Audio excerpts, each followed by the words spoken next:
เราดูนะครับบรรยากาศที่เราได้ช่วยเหลือได้นะครับเป็นหัวข้อว่าเรื่องของการเมืองนะครับเรื่องของการดูแล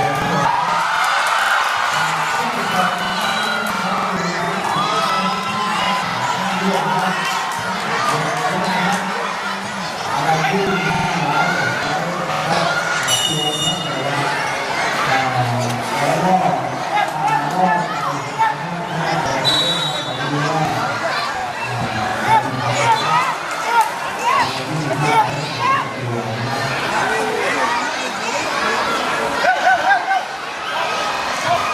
ที่เราอาหารการกินของเราเป็นอาหารนะครับทางด้าน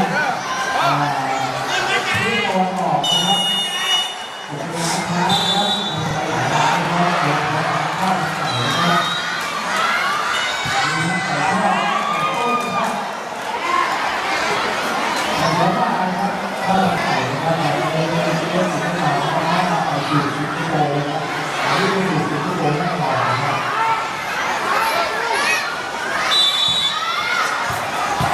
แล้วเราก็อยู่กับเรานะครับที่ถึง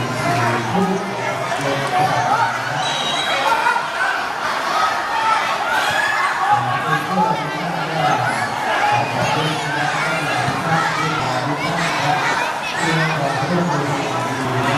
โดยเฉพาะเรื่องความสะอาดนะครับหากผู้ปกครองทุกท่านถึงจะน้องทุกคนได้นะครับเพื่อรักษาความสะอาดให้กับเราด้วยนะครับเพราะว่าผลเลือกครับหรือว่าเรื่องของการสะอาดที่แล้วเกิดขึ้นที่นะครับเรา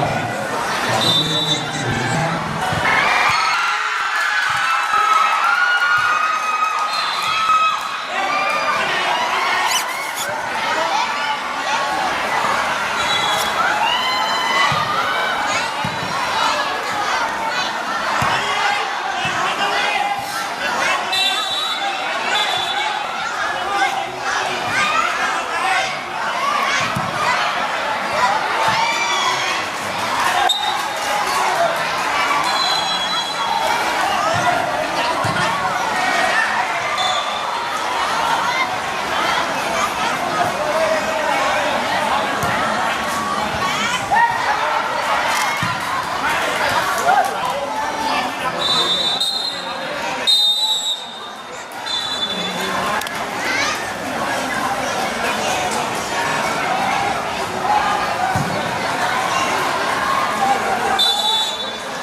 ชื่อทีมอะไรครับ ที่สาม ผมคิดว่าต่อไปเจอทีมผมว่าดีทีมนะคือทีมน้องผมนี่ ตรงนี้ น่าใช่ครับ สามเนี่ยครับ โอ้ ดูที่ตรงสามตัวละคร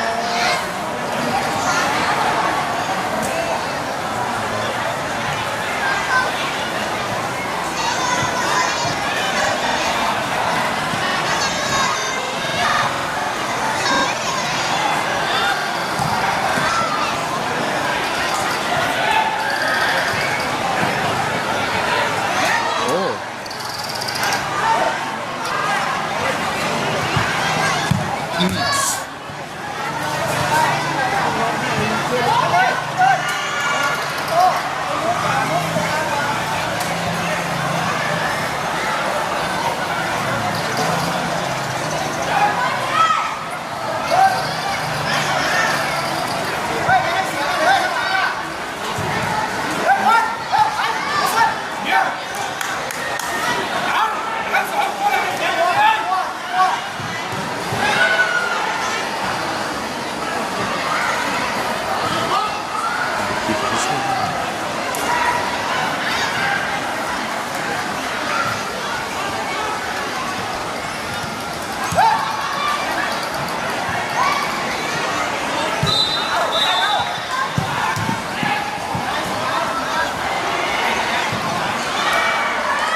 ที่มาขายนะครับขายเที่ยวได้เลยนะครับเราจะขายให้นะครับหรือว่าก็คืออะไรก็ตามนะครับหรือว่าเป็นขอตรงขอทำได้นะครับเอามาทำได้แจ้งเราได้นะครับเราจะมีบริการทำให้นะครับของมีค่านะครับเจอกันอีกไม่กี่รอบนะครับของมีค่าโดยเราไม่มีเราจะเอาเองนะครับคุณไม่มีครับเพราะว่าไม่สามารถบดเยอะนะเราไม่รู้ว่าเราจะมียุคนั้นยุคที่ยุคที่ยุคที่นี้นะครับก็ดูแลตัวเราเองนะครับเป็นสิ่งที่ดีที่สุดนะครับ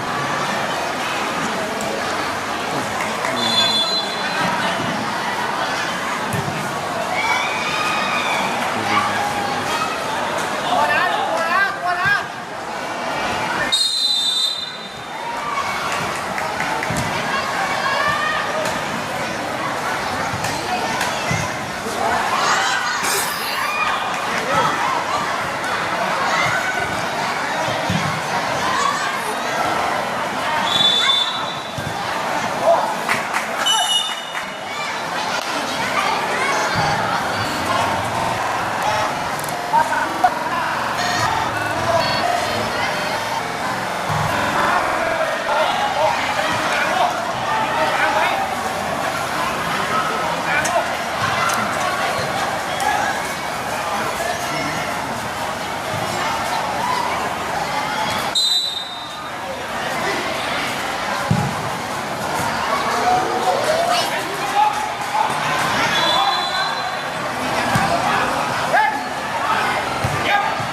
ชุดยาและเอาไปข้าวไก่ข้าวไก่เดี๋ยวมาถึงรอให้หนึ่งครับผมก็เลยมาเดี๋ยวผมจะไม่ได้เลยทั้งหมดนะครับแต่ก็ฝากนะครับผู้ปกครองที่นั่งนะครับหรือข้าวครับก็แล้วก็ที่ต้องหาได้เลยนะครับ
ลงไปเลย